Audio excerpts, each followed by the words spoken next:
بسم اللہ الرحمن الرحیم اللہم نحمدک کما ترضی ونصلی علی حبیبک وآلہ کما یرضی ونحب محبوبک کما ارتضی اما بعد صلی اللہ علی حبیبی محمد وآلہ وسلم۔ ناظرین محترم، آج کی نشست میں ہم پھر انشاءاللہ حضرت عثمان غنی رضی اللہ عنہ کے چند واقعات ذکر کریں گے۔ ایک واقعہ یہ ہے کہ حضرت حذیفہ بن الیمان رضی اللہ عنہ سے روایت ہے کہ حضور اکرم صلی اللہ علیہ وسلم نے حضرت عثمان رضی اللہ عنہ کے پاس کسی کو یہ پیغام دے کر بھیجا کہ وہ غزوہ تبوک میں جانے والے صحابہ کرام کی امداد کریں۔ حضرت عثمان غنی رضی اللہ تعالیٰ عنہ نے آپ کی خدمت میں 10,000 اشرفیاں بھیج دیں۔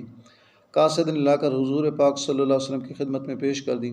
آپ اپنے دست مبارک سے انہیں اوپر نیچے کرتے رہے اور حضرت عثمان کے حق میں یہ دعا فرماتے رہے، اے عثمان، اللہ تعالیٰ تیری مغفرت فرمائے۔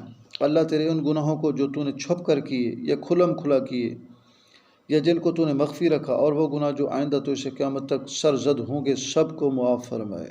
سبحان اللہ، کیسی دعا نصیب ہوئی۔ ایک واقعہ یہ بھی ہے، واقعہ نمبر 3۔ ایک مرتبہ نبی اکرم صلی اللہ علیہ وسلم نے فرمایا کہ وہ شخص کون ہے جو مسلمانوں کے لیے بیر رومہ خرید کر عام مسلمانوں کو اس سے نفع حاصل کرنے کی اجازت دے دے، اللہ تعالیٰ اس کے بدلے میں قیامت میں اس کو سیراب فرمائیں گے۔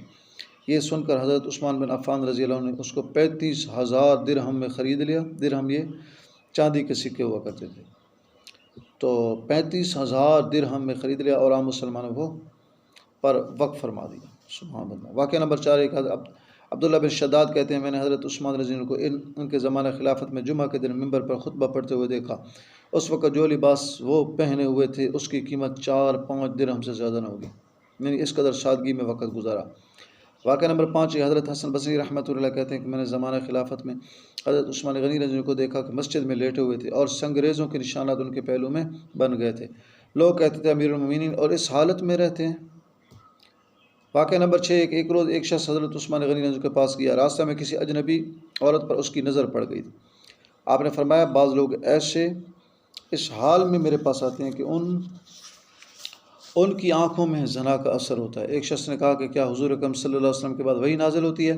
آپ صلی اللہ علیہ وسلم نے فرمایا، نہیں، وحی کا تو دروازہ بند ہے، آپ تو خاتم النبیین ہیں، آپ آخری نبی ہیں، بلکہ یہ فراست ایمانی سے یہ باتیں معلوم ہو جاتی ہیں۔ اللہ تعالیٰ مجھے آپ کو صحابہ کرام کا ادب احترام نصیب فرمائے۔ آخر دعوانا الحمدللہ رب العالمین۔